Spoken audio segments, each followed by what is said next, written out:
Kushtia circle ওজোবাটিকা ও পিসরেট সমিতির আজকের সভার সভাপতি। আমরা যে আন্দোলনে নামছি, যে সাংবাদিক সম্মেলন করছি, সেই সাংবাদিক সম্মেলনটা হচ্ছে আমাদের স্থায়ীকরণের দাবি। আমরা সবাই এই স্থায়ীকরণের সম্মতি জানাই, সমন্বয় করবে। যতদিন পর্যন্ত আমাদেরকে এই দাবি দেওয়া না মানবে ততদিন আমরা মাঠে থাকব। আমি দীর্ঘদিন ধরে কুমারখালীতে পিসরেটে বিল প্রস্তুত কাজ করিতেছি, কিন্তু আমার কোনো স্থায়ীকরণ হয় নাই। আমার এক দাবি, আমি জাতীয়করণ করতে চাই। এই ওজোপাটিকো কোম্পানির 21টে জেলা নিয়ে আমরা যে পিসরেট ভাইরা কাজ করি, আমরা সবাই অবহেলিত এবং আমরা যেভাবে কাজ করি এর সঠিক ন্যায্য মূল্য পাইনি। আমরা 2 টাকা 25 পয়সা বিল বিতরণে এবং মিটার রিডিং গ্রহণে 3 টাকা পাই।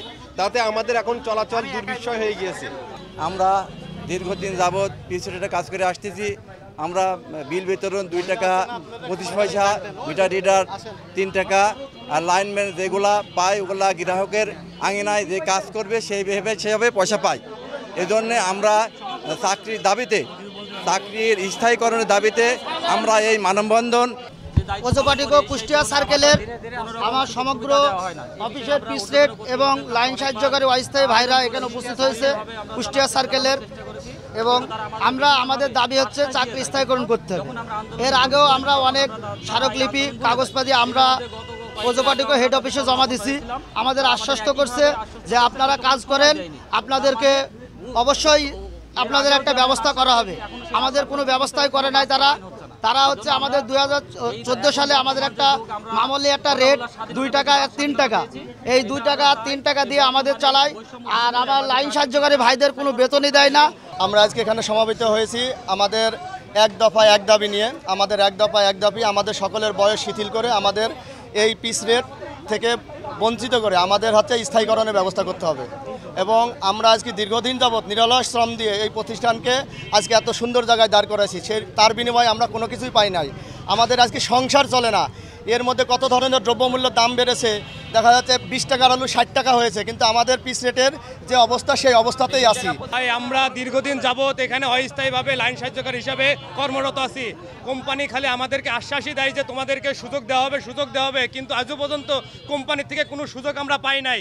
আমরা ঝড় আসুক, বিপদ আসুক, সবসময় আমরা আগে ঝাঁপিয়ে পড়ি এবং জীবনের রিস্ক নিয়ে কাজ করি, কিন্তু কোম্পানি আমাদের কোনোদিনই সুনজরে তাকায়নি।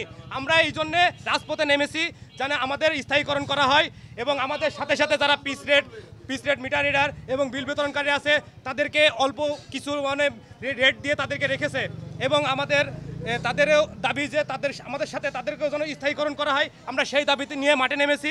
আমাদের একটাই দাবি, যেন কোম্পানি আমাদেরকে স্থায়ীকরণ করে।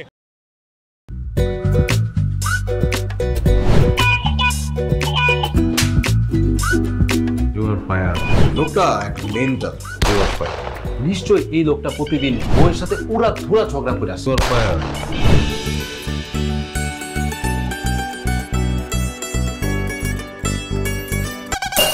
এটা কি? হ্যাঁ, এটা কি পেঁপের জুস নাকি ভাতের মার? করলার জুস আবার কেন? কালকে কেন? ডাক্তার তোমাকে 3 বেলা খেতে বলছে, আমি সেখানে 1 বেলা দিচ্ছি, 3 বেলা করে দিব। আমার অপরাধটা কি ছিল? কি অন্যায় করছিলাম আমি? এরকম চিৎকার চেঁচামেচি করলে সোজা দারোয়ানের রুমে পাঠিয়ে দিব। খুবই সুন্দর লাগছে। ওটা আমি না, ওটা প্রমা। আসসালামু আলাইকুম দুলা ভাই, কেমন আছেন? ডার্লিং, আসো, তাড়াতাড়ি আসো। আমার একমাত্র শালি প্রথম বাসায় আসছে। দুলা ভাইকে ভালোবাসিস? জানি না ভালোবাসে কিনা। মা, থ্যাংক ইউ তোমারে এত সুন্দর, এত ভালো একটা বউ জুটায় দেওয়ার জন্য। তুমি এমন সুন্দর, যে কোনো ছেলে তোমাকে একবার দেখলেই প্রেমে পড়ে যাবে। কি ডার্লিং, কফি খাওয়া? আসো ডার্লিং, একসঙ্গে কাজ করি। ও